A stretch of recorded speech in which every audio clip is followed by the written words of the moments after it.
Chapter 5 The Heatray. After the glimpse I had had of the Martians emerging from the cylinder in which they had come to Earth from their planet, a kind of fascination paralysed my actions. I remained standing knee-deep in the heather, staring at the mound that hid them. It was a battleground of fear and curiosity. I did not dare to go back towards the pit, but I felt a passionate longing to peer into it. I began walking, therefore, in a big curve, seeking some point of vantage, and continually looking at the sand heaps that hid these newcomers to our Earth. Once a leash of thin black whips, like the arms of an octopus, flailed across the sunset, and was immediately withdrawn, and afterwards a thin rod rose up, joint by joint, bearing at its apex a circular disc that spun with a wobbling motion. What could be going on there?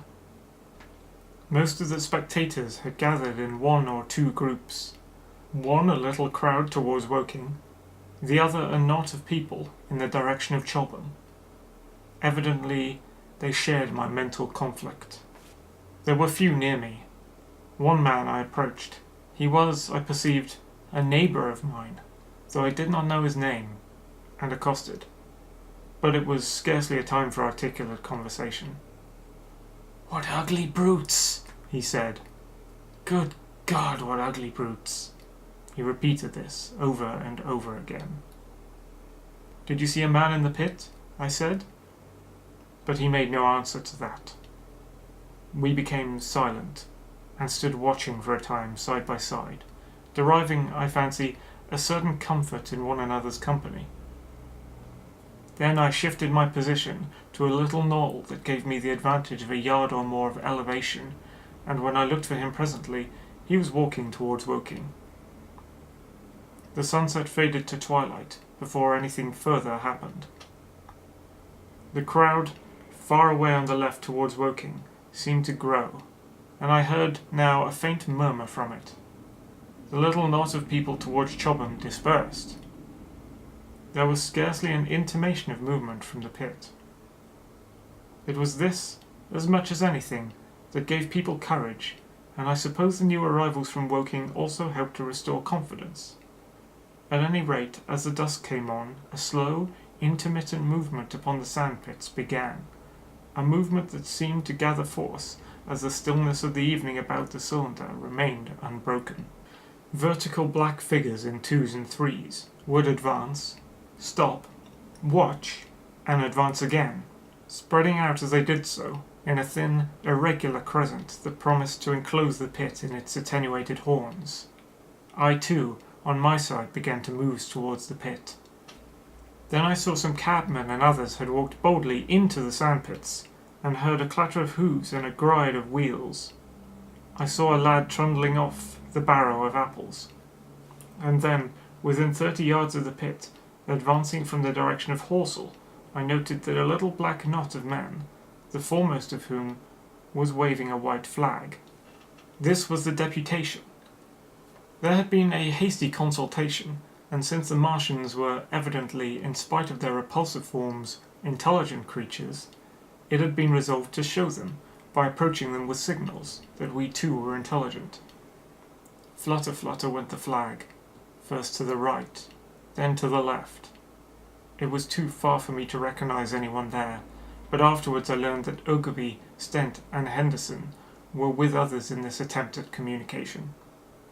This little group had in its advance dragged inward, so to speak, the circumference of the now almost complete circle of people, and a number of dim black figures followed it at discreet distances.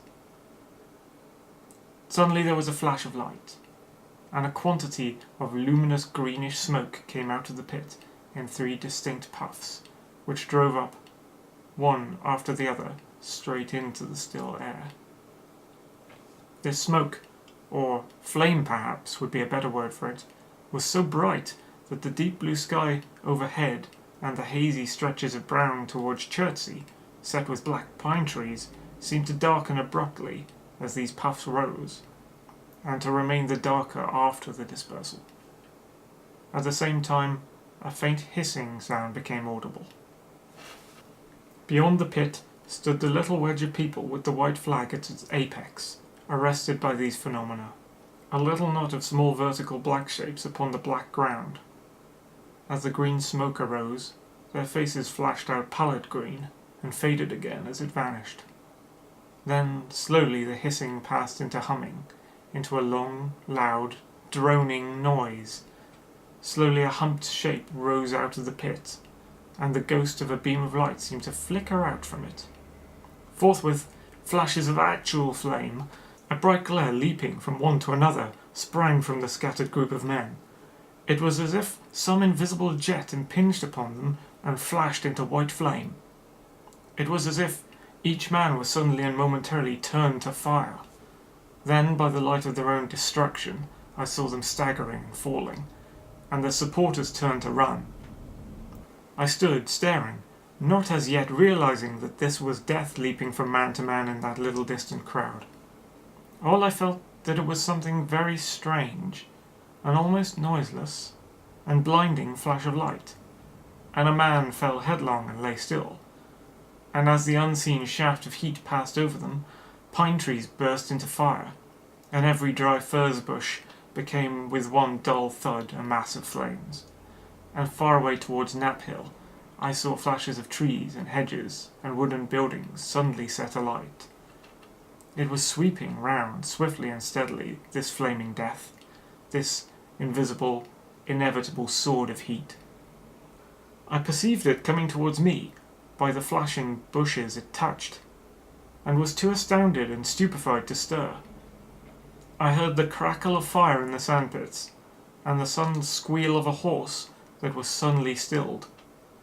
It was as if an invisible yet intensely heated finger were drawn through the heather between me and the Martians, and all along a curving line beyond the sandpits in the dark ground smoked and crackled. Something fell with a crash far away to the left, where the road from Woking Station opens out onto the common. Forthwith, the hissing and humming ceased, and the black, dome-like object sank slowly out of sight and into the pit. All this had happened with such swiftness that I had stood motionless, dumbfounded and dazzled by the flashes of light. Had that death swept through a full circle, it must inevitably have slain me in my surprise, but it passed and spared me, and left the night about me suddenly dark and unfamiliar. The undulating common seemed now dark almost to blackness, except where its roadways lay grey and pale under the deep blue sky of the early night. It was dark, and suddenly void of men. Overhead the stars were mustering, and in the west the sky was still a pale, bright, almost greenish blue. The tops of the pine trees and the roofs of Horsell came out sharp and black against the western afterglow. The Martians and their appliances were altogether invisible, save for that thin mass upon which their restless mirror wobbled. Patches of bush and isolated trees here and there smoked and glowed still, and the houses towards Woking Station were sending up spires of flame into the stillness of the evening air. Nothing was changed save for that, and a terrible astonishment. The little group of black specks with the flag of white had been swept out of existence, and the stillness of the evening, so it seemed to me, had scarcely been broken. It came to me that I was upon this dark common, helpless, unprotected and alone. Suddenly, like a thing falling upon me from without, came fear. With an effort I turned and began a stumbling run through the heather. The fear I felt was no rational fear, but a panic terror, not only of the Martians, but of the dusk and the stillness about me. Such an extraordinary effect in unmanning me it had, that I ran weeping silently as a child might do. Once I had turned, I did not dare to look back. I remember I felt an extraordinary persuasion that I was being played with, that presently, when I was upon the very verge of safety, this mysterious death, as swift as a passage of light, would leap after me from the pit about the cylinder, and strike me down. Chapter 6. The Heatray in the Chobham Road. It is still a matter of wonder how the Martians are able to slay men so swiftly and so silently.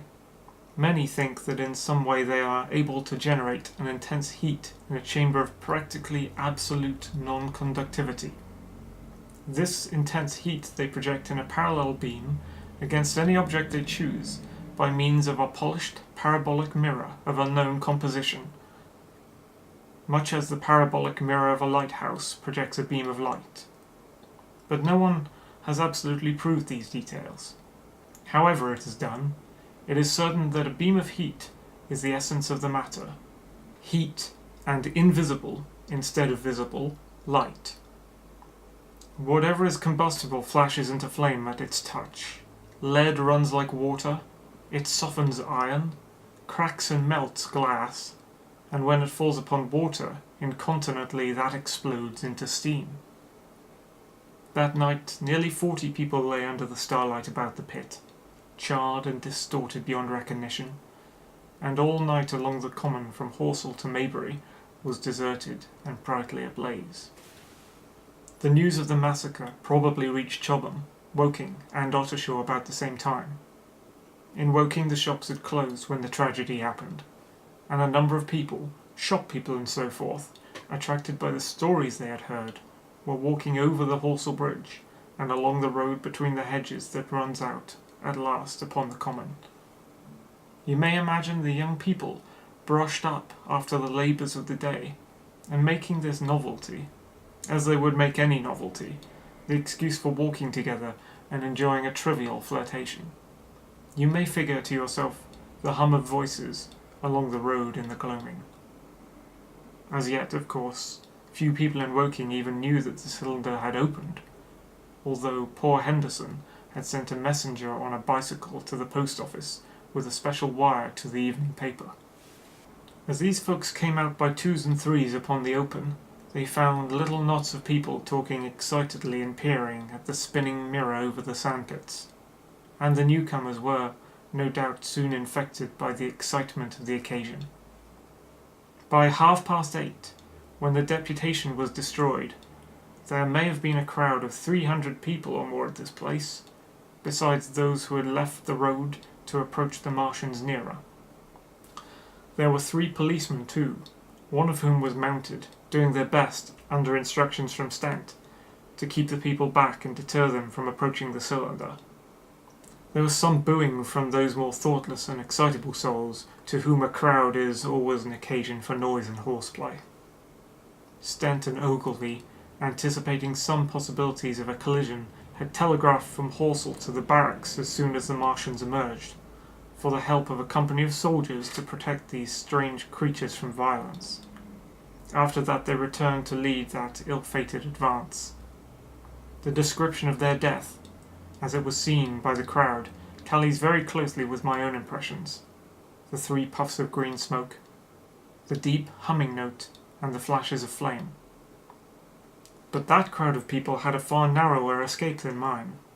Only the fact that a hummock of heathery sand intercepted the lower part of the Heatray saved them. Had the elevation of the parabolic mirror been a few yards higher, none could have lived to tell the tale. They saw the flashes, and the men falling, and an invisible hand, as it were, lit the bushes as it hurried towards them through the twilight. Then, with a whistling note that rose above the droning of the pit, the beam swung close over their heads, lighting the tops of the beech trees that lined the road, splitting the bricks, smashing the windows, firing the window frames, and bringing down in crumbling ruin a portion of the gable of that house nearest the corner. In the sudden thud, hiss, and glare of the igniting trees, the panic-stricken crowd seems to have swayed hesitatingly for some moments. Sparks and burning twigs began to fall into the road, and single leaves like puffs of flame. Hats and dresses caught fire. Then came a crying from the common. There were shrieks and shouts. Then suddenly a mounted policeman came galloping through the confusion with his hands clasped over his head, screaming. "They're coming!" a woman shrieked, and incontinently everyone was turning and pushing up those behind in order to clear their way to Woking again. They must have bolted as blindly as a flock of sheep. Where the road grows narrow and black between the high banks, the crowd jammed, and a desperate struggle occurred. All that crowd did not escape. 3 persons at least, 2 women and a little boy, were crushed and trampled there, and left to die amid the terror and the darkness.